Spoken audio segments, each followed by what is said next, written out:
கூத்தப்பாக்கம் பாரதியார் நகரை சேர்ந்த 23 வயதான சஞ்சய் தச்சு தொழிலாளியாக பணியாற்றி வருகிறார்.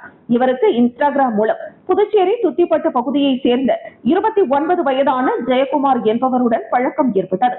சம்பவத்தன்று கண்டமங்கலத்தில் தனது தந்தையுடன் தச்சு வேலை செய்து கொண்டிருந்த சஞ்சயை ஜெயக்குமார் செல்போனில் தொடர்பு கொண்டு மண்ணாடிப்பட்டு ஏரிக்கரைக்கு மது அருந்த வருமாறு அழைத்துள்ளார்.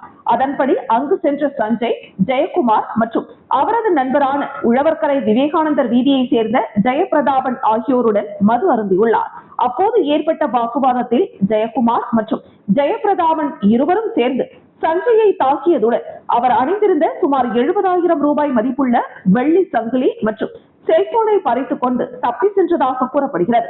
இதுகுறித்து சஞ்சய் அளித்த புகாரின் அடிப்படையில் திருக்கனூர் காவல்துறையினர் வழக்கு பதிவு செய்து விசாரணை நடத்தினர்.